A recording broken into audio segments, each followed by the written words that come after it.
नमस्कार मंडळी. तुमच्या कधी लक्षात आलं आहे का? जेव्हाही तुम्ही अंघोळीसाठी स्नानगृहात जाता, तेव्हा पाण्याची धार जशी तुमच्या शरीराला स्पर्श करते, तशी अचानक एक विचित्र अस्वस्थता जाणवू लागते. जणू काही लघवी करण्याची तीव्र इच्छा होत आहे. काही लोक याकडे सहज दुर्लक्ष करतात, हसून म्हणतात, "अरे, हे तर रोजचंच आहे." पण कधी विचार केला आहे का, की असं नेमकं का होतं? अंघोळ करतानाच वारंवार लघवी का येते?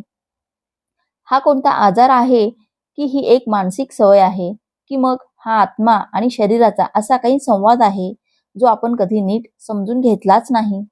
लहानपणापासून ते वृद्धापकाळापर्यंत लाखो लोक हा अनुभव रोज घेतात, पण याबद्दल कोणी उघडपणे बोलत नाही. एक विचित्र लाज याच्याशी जोडलेली आहे. जणू काही ही एक घाणेरडी गोष्ट आहे. पण सत्य हे आहे की ही ना लाजेची गोष्ट आहे ना विनोदाची. हा एक संकेत आहे, जो शरीर आणि मन या दोन्हींच्या खोलवरच्या स्तराशी जोडलेला आहे. आणि जर हा संकेत आपण नीट समजून घेतला, तर आपण केवळ आपल्या शरीराला अधिक चांगल्या प्रकारे समजू शकतो. इतकेच नाही, तर आपल्या मनाची आणि चेतनेची पातळी सुद्धा ओळखू शकू. जेव्हा आपण अंघोळ करतो, तेव्हा आपण फक्त शरीर स्वच्छ करत नाही, आपण एका अशा खोलीत प्रवेश करत असतो, जिथे मन शांतीच्या दिशेने प्रवास करते. शरीर गरम किंवा थंड पाण्याच्या स्पर्शाने हलके होते आणि चेतना एका नवीन अवस्थेत प्रवेश करते. अगदी त्या क्षणी आपली मज्जासंस्था एक विशेष प्रतिक्रिया देते, ज्याला आपण सामान्य भाषेत लघवीला येणे असं म्हणतो. पण ही काही सामान्य गोष्ट नाही. हा शरीराचा एक सुनियोजित संकेत. यामध्ये तुमच्या नसा, मेंदू, मूत्राशय आणि चेतना हे सर्व एकत्र मिळून एक काम करत असतात. आता तुम्ही म्हणाल की लघवीला येणं हा इतका गहन विषय आहे का? हो. योग आणि ध्यानाच्या मार्गावर प्रत्येक लहान क्रियेचाही एक खोल अर्थ असतो. परमहंस योगानंद यांनी म्हटले आहे, शरीर केवळ माणसं नाही, ते चैतन्याचं मंदिर आहे. त्यातील प्रत्येक स्पंदन, प्रत्येक हालचाल ही मन आणि आत्म्याच्या कोणत्या तरी प्रतिक्रियेचा परिणाम असतो. आता जरा विचार करा, तुम्ही अंघोळीला जात आहात. तुमच्या मेंदूला माहिती आहे की ही विश्रांतीची वेळ आहे आणि तुमचे शरीर त्या शांतीला अनुभवते. अशा वेळी जर मूत्राशयात थोडेसेही मूत्र साठलेले असेल, तर मेंदू लगेच आदेश देतो, आता याला बाहेर काढून टाक. कारण आता आपण शांत अवस्थेत आहोत. हा शरीराचा एक स्वाभाविक स्वच्छतेचा मार्ग आहे. जेव्हा कोणताही बाह्य दबाव नसतो, तेव्हा शरीर आतून स्वतःला स्वच्छ करू लागते. अगदी त्याचप्रमाणे जसे कोणी ध्यानाला बसल्यावर आतल्या भावना बाहेर येऊ लागतात.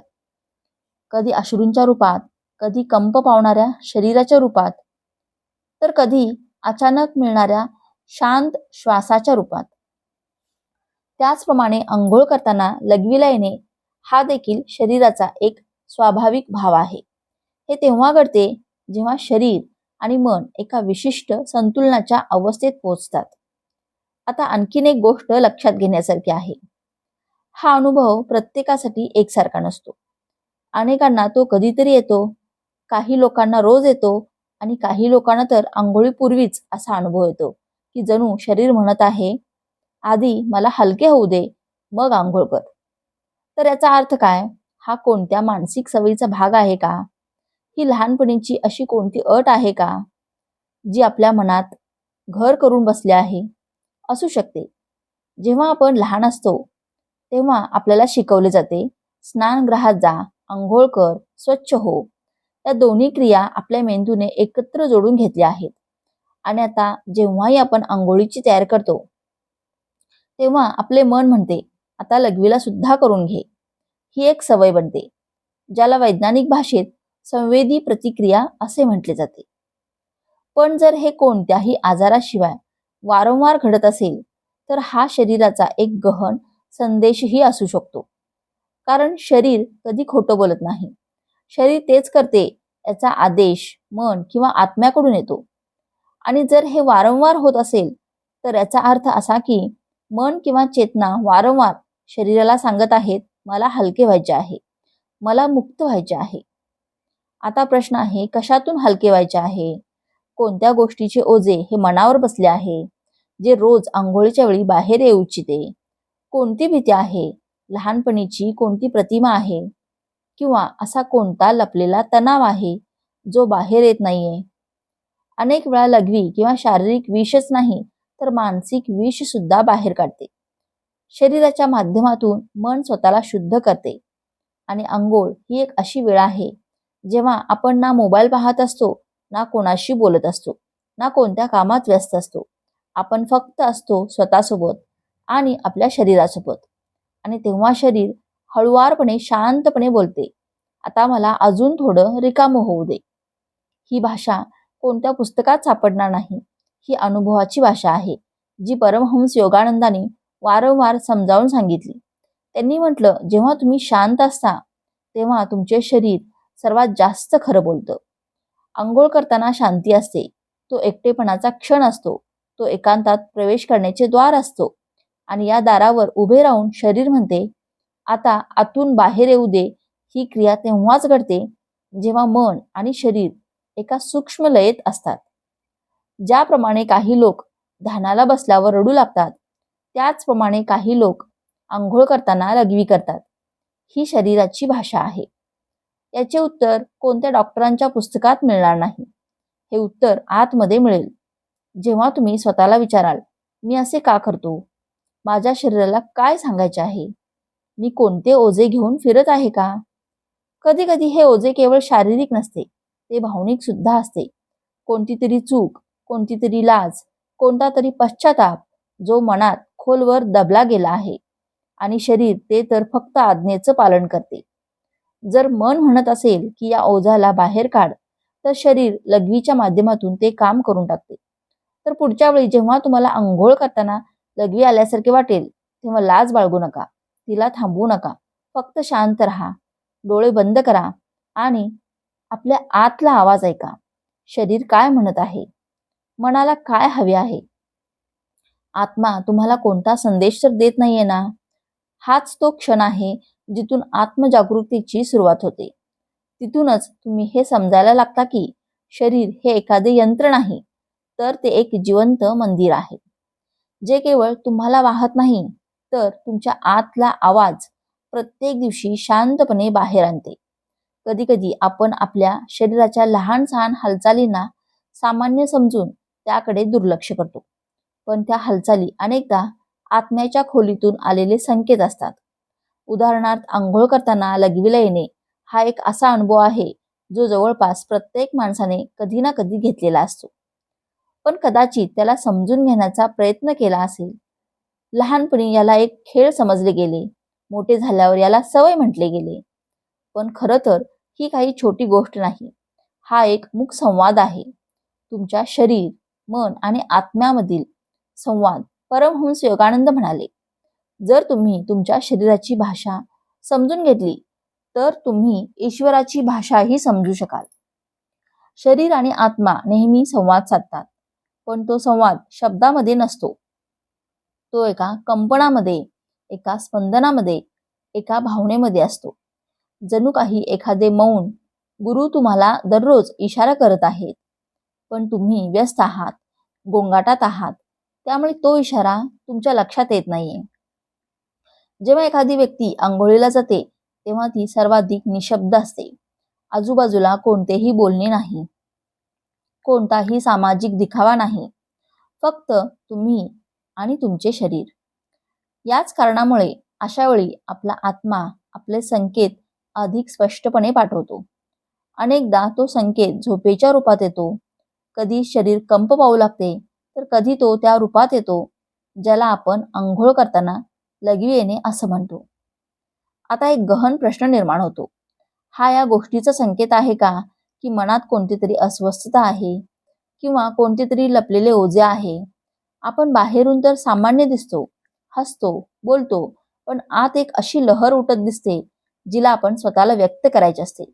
आणि जेव्हा तिला संधी मिळते, जसे की आंघोळीची वेळ, जेव्हा मन शांत असते, तेव्हा ती बाहेर येते. हा कोणताही आजार नाही, ही एक प्रक्रिया आहे. आणि शरीराच्या सर्व प्रक्रिया एकतर आपले अस्तित्व टिकवण्यासाठी असतात किंवा अस्तित्व समजून घेण्यासाठी. या स्थितीत दोन्ही गोष्टी खऱ्या आहेत. शरीर एकीकडे आपल्यातील विष बाहेर काढून टाकू पाहते आणि दुसरीकडे आत्म्यालाही वाटत असते की मनाच्या आत साठलेले विष, भीती, ग्लानी, अपमान, क्रोध हे सर्व बाहेर यावे. शरीराची यंत्रणा अत्यंत बुद्धिमान आहे. जेव्हा तुम्ही स्नान करता, त्या पाण्याचे थेंब केवळ त्वचेला स्पर्श करत नाहीत, तर ते तुमच्या चेतनेलाही स्पर्श करतात. पाण्यासोबत आपले खोल नाते आहे. ते शुद्ध करते, शांत करते आणि चेतनेला तरळ बनवते. आणि त्या तरळतेमध्ये जेव्हा मन शिथिल होते, तेव्हा जे काही दाबलेले आहे ते बाहेर येऊ लागते. आता जरा एका गोष्टीचा विचार करा. तुम्ही कधी अंघोळ करताना गाणे गायले आहे का? किंवा अचानक कोणीतरी विसरलेली गोष्ट आठवली आहे का? किंवा एखाद्या जुन्या व्यक्तीची प्रतिमा डोळ्यासमोर उभी राहिली आहे का? हे सर्व का होतं? कारण त्यावेळी तुम्ही वरच्या स्तरावरून आतमध्ये प्रवेश करता आणि आतले जग आपोआप दरवाजा उघडते. त्याच दरवाजातून अनेकदा शरीराची लपलेली प्रक्रिया ही बाहेर येते, जसे की मूत्रत्याग. पण हे केवळ मूत्र आहे की ही कोणती तरी जुनी दबलेली भीती आहे, जी आज बाहेर पडत आहे? कधी ती भीती एखाद्या घटनेशी जोडलेली असते, तर कधी ती एखादी लाज, एखादा अपमान किंवा लहानपणी मिळालेला मार असू शकतो. आपण विचार करतो की आपण ते विसरून गेलो, पण शरीर विसरत नाही. परमहंस योगानंदाने एकदा ध्यानाच्या वेळी म्हटलं होतं, अनेकदा शरीर रडतं आणि मनाला कळतही नाही की का हीच गोष्ट इथे लागू होते. जेव्हा आपण आंघोळ करतो आणि लघवीला येते, तेव्हा कदाचित हे शरीराचं रडण असू शकतं, एक शांत प्रवाह, जेणेकरून मन पुन्हा हलके होऊ शकेल. आता त्या लोकांबद्दल बोलूया जे म्हणतात, मला रोजच आंघोळ करताना असं होतं. पाणी अंगावर पडल्याबरोबर लगेच लघवीला येते. ही केवळ एक सवय आहे का? कदाचित नाही. ही शरीराची एक खोलवर रुजलेली प्रतिक्रिया आहे, जिला अनेकदा लहानपणीच्या एखाद्या घटनेने जन्म दिलेला असतो.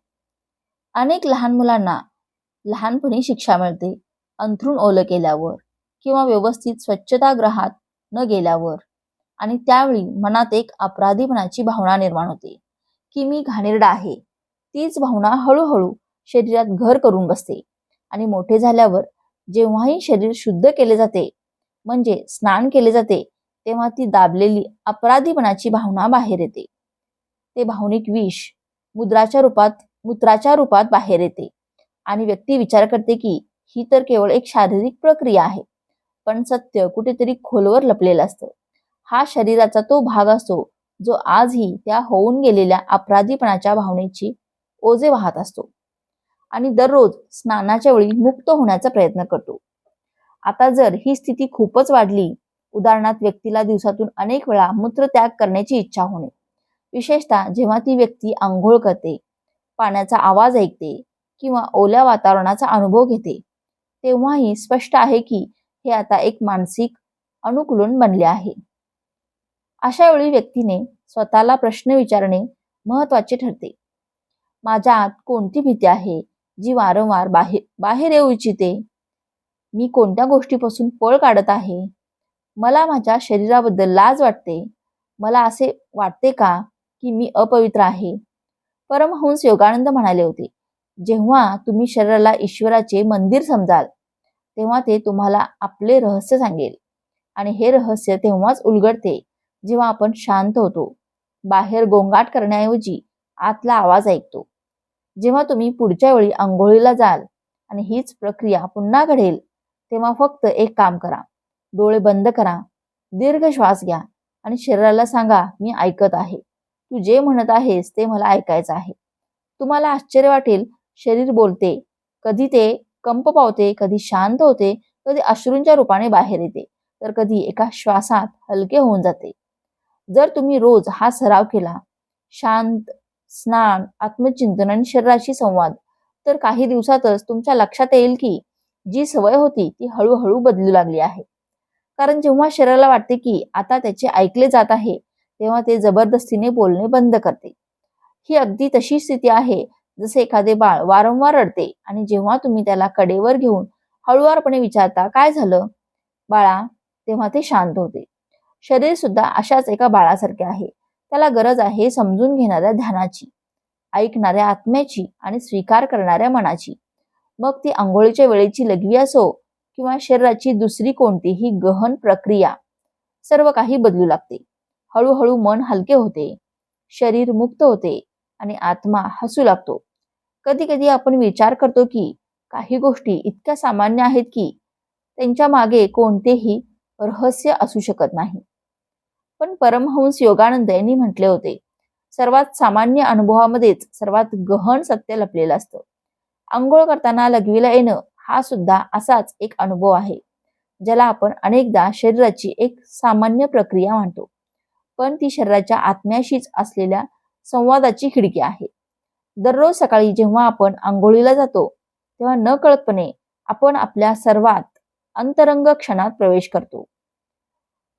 पाठीमागचे जग मागे सुटते, कोणीही पाहत नसते, कोणाचीही अपेक्षा नसते, कोणतीही भूमिका साकारायची नसते. आपण अगदी मूळ रूपात असतो आणि हाच तो क्षण असतो जेव्हा आत्मा आपल्याला साथ घालतो.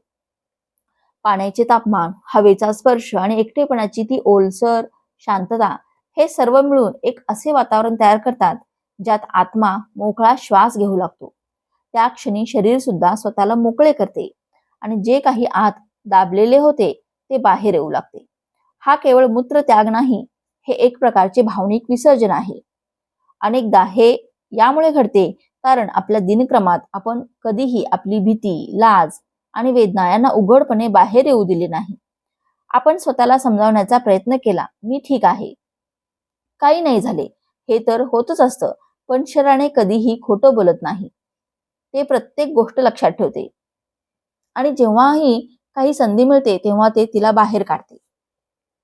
पाणी शरीरावर पडल्याबरोबर ते एक संकेत बनते, एक ट्रिगर जो शरीराला त्या अवस्थेत घेऊन जातो जिथे त्याने कधीतरी वेदना अनुभवली होती. कदाचित लहानपणीचा एखादा ओरडा, एखाद्या अपमानाची जळजळ किंवा कोणती तरी लाजिरवाणक गोष्ट, हे सर्व पाण्याच्या एका धारेसोबत परत येते आणि तेव्हा शरीर तो दाब सोडून देते, ज्याला ते कित्येक वर्षापासून आपल्या आत दाबून बसले होते. पण जर आपण ही प्रक्रिया समजून घेऊ लागलो तर हा एक शुद्धीकरणाचा मार्ग बनू शकतो. लाजेचा विषय नाही, कारण जर आत्मा शरीराच्या माध्यमातून बोलत असेल तर तो ऐकणे योग्य आहे, दुर्लक्ष करणे योग्य नाही. प्रत्येक वेळी जेव्हा तुम्ही आंघोळीला जाल तेव्हा फक्त काही क्षण आधी बसा, स्वतःला विचारा, आज माझ्या आत असे काही आहे का जे बाहेर येऊ इच्छिते? हा प्रश्न स्वतःच एक क्रांती आहे. कारण जसे तुम्ही ऐकायला तयार होता, शरीर हळूहळू बोलू लागतं. सुरुवातीला हे विचित्र वाटू शकते, पण काही दिवसातच तुम्हाला जाणवेल की शरीरावरचा तो दाब, जो आंघोळीच्या वेळी तुम्हाला अस्वस्थ करायचा, तो कमी होऊ लागला आहे. कारण आता त्याचे ऐकले जात आहे, त्याला दाबले जात नाही. पण अनेकदा ही स्थिती आणखीन खोल असते. काही लोक म्हणतात, आंघोळ करतानाच नाही तर जसा मी नळ चालू करतो किंवा पाण्याचा आवाज ऐकतो, मला लघवीला येते. याचा अर्थ असा की हे शरीर आणि मनाचे घट्ट नाते बनले आहे, एक अशी स्मृती जी वारंवार स्वतःची पुनरावृत्ती करत आहे. ही स्थिती समजून घेण्यासाठी आपल्याला स्मृतीचे स्वरूप समजून घ्यावे लागेल. स्मृती केवळ मेंदूत नसते, ती शरीरातही असते. आपले अवयव, आपल्या नसा, आपली त्वचा सर्व काही लक्षात ठेवते. जेव्हा कोणताही जुना अनुभव कोणत्याही स्पष्ट कारणाशिवाय वारंवार परत येतो तेव्हा समजून जा की ती कोणती तरी अपूर्ण गोष्ट आहे जी अजूनही पूर्ण होऊ इच्छिते. तुम्ही कधी विचार केला आहे का, जेव्हा आपण घाबरतो तेव्हा लघवीला काय येते? कारण भीती शरीरावरील पकड ढिली करते. ती संकेत देते की आता नियंत्रण माझ्या हातात नाही. तीच भीती जर वर्षानुवर्षे आत बसली असेल आणि तिचा संबंध पाण्याशी, स्वच्छतेशी किंवा लाजेशी असेल तर ती प्रत्येक वेळी आंघोळीच्या वेळी बाहेर येण्याचा प्रयत्न करेल. ही स्थिती कोणताही आजार नाही, पण जर तिला समजून घेतले नाही तर ती हळूहळू शरीर आणि मन या दोन्हींवर वर्चस्व गाजवू शकते. ही सवय बनण्याआधीच तिला समजून ध्यान, आत्मचिंतनाने, स्वीकाराने नाहीसे केले जाऊ शकते. ध्यान म्हणजे कोणता मोठा उपदेश नाही. याचा अर्थ फक्त इतकाच आहे, तुम्ही काही वेळ स्वतःचे ऐका, डोळे बंद करा, दीर्घ श्वास घ्या आणि आपल्या शरीराच्या आत डोकावून पहा, तिथे काय चालले आहे. कोणता विचार वारंवार येतो, कोणती आठवण अचानक वर येते, कोणती प्रतिमा डोळ्यासमोर तरळते. तुम्हाला आढळेल की या प्रश्नांची उत्तरे एक एक करून समोर येऊ लागली आणि प्रत्येक उत्तरासोबत शरीर थोडे अधिक हलके होईल. एकदा एका साधकाने परमहंस योगानंदांना विचारले, गुरुदेव, शरीरामध्ये उत्पन्न होणाऱ्या प्रत्येक भावनेमागे काही आध्यात्मिक कारण असते का? योगानंद हसले आणि म्हणाले, जे काही चैतन्यामध्ये घडते ते आध्यात्मिकच आहे. फक्त तू ते समजायला शिकला नाहीस. त्यामुळे आंघोळ करताना जे काही होते ते केवळ शरीर करत नाही, ते आत्म्याची हाक आहे आणि प्रत्येक हाकेत एक गहन संदेश लपलेला असतो. गरज आहे फक्त त्याची भाषा शिकण्याची. आता जरा कल्पना करा, जर हीच प्रक्रिया ध्यानासोबत झाली, म्हणजेच स्नान आणि साधनासोबत झाली, तर काय होईल? तुम्ही जेव्हाही आंघोळ कराल तेव्हा एका मंत्राचा जप करा, जसे की ओम शांती शांती शांती, आणि मनाला पाण्याच्या धारेसोबत वाहून द्या. तुम्ही पाहाल की शरीर आपोआप शांत होऊ लागले आणि जुन्या भावना हळूहळू वितळू लागतील. शरीराचा स्पर्श, पाण्याची शीतलता आणि मनाची एकाग्रता या तिन्हींना एकत्र करून तुम्ही एक असे साधन बनवू शकता जे तुम्हाला आतून शुद्ध करेल. हाच तर योग आहे, जिथे प्रत्येक कर्म ध्यान बनते, प्रत्येक स्पर्श साधना बनतो. आता तुम्हीच विचार करा की ही सवय अजूनही एक फक्त वाईट सवय वाटते का? हा स्वतःला समजून घेण्याचा, स्वतःला मुक्त करण्याचा एक मार्ग आहे. दररोज जेव्हा तुम्ही पाण्याने स्नान करता, तेव्हा हे लक्षात ठेवा की तुम्ही केवळ शरीर धुत नाही, तर तुम्ही आपल्या आतले ओझे सुद्धा धुवून काढत आहात. त्या ओझ्यामध्ये अनेकदा लहानपणीची चूक असते, कधीतरी कोणाचे तरी कटू शब्द असतात, तर कधी स्वतःला दिलेले एखादे वचन असते जे पूर्ण होऊ शकले नाही. या सर्वांची स्वच्छता जेव्हा मूत्राच्या रूपात बाहेर येते, तेव्हा तिच्याकडे घृणेने पाहू नये. त्याकडे प्रेमाने पहा, त्याचा स्वीकार करा आणि म्हणा, धन्यवाद शरीरा, तुम्ही मला हलके केले. ज्या दिवशी तुम्ही हे म्हणायला लागाल, त्या दिवशी तुमच्या लक्षात येईल की जी सवय होती ती आता गरज राहिलेली नाही. शरीर आता शांत आहे, स्तब्ध आहे, कारण तुम्ही त्याचे ऐकले आहे, त्याला समजून घेतले आहे आणि त्याला स्वीकारले आहे. शरीर आणि आत्मा यांच्यातील हा संवाद जर दररोज होऊ लागला, तर केवळ ही प्रक्रियाच बदलत नाही, त्या संपूर्ण जीवन बदलून जाते. कारण आता तुम्ही वरवरच्या स्तरावर जगत नाही, तर तुम्ही खोलीत उतरला आहात आणि जे खोलीत सापडते ते कधीही वरवरचे नसते. तर आता तुम्ही जेव्हाही आंघोळीला जाल आणि शरीर काही बोलेल, तर त्याकडे दुर्लक्ष करू नका. कारण हे एक केवळ पाणी वाहत नसते, कधी कधी आत्मा सुद्धा वाहत असतो. कधी भीती वाहते, कधी एखादी जुनी आठवण आणि कधी कधी केवळ शांती. जर आज तुम्ही काही नवीन शिकला असाल, तर तुमच्या शरीर आणि आत्म्यामधील एखादे जुने नाते पुन्हा अनुभवले असेल, तर हा प्रवास तिथे सोडू नका. अशाच प्रकारच्या अधिक गहन आणि आत्म्याला स्पर्श करणाऱ्या विषयासाठी चॅनेलला नक्की सबस्क्राईब करा. व्हिडिओ आवडला असेल तर लाईक नक्की द्या. यातून आम्हाला कळतं की तुम्ही या मार्गावर आमच्या सोबत आहात, आणि कमेंटमध्ये सांगा की तुम्ही सुद्धा कधी आंघोळ करताना शरीराच्या आतून आलेला असा एखादा संकेत अनुभवला आहे का, जो शब्दांनी नाही तर केवळ अनुभवानेच कळतो. तुमचे विचार आमच्यासाठी अनमोल आहेत. पुन्हा भेटूया एका नवीन अनुभूतीसोबत. धन्यवाद.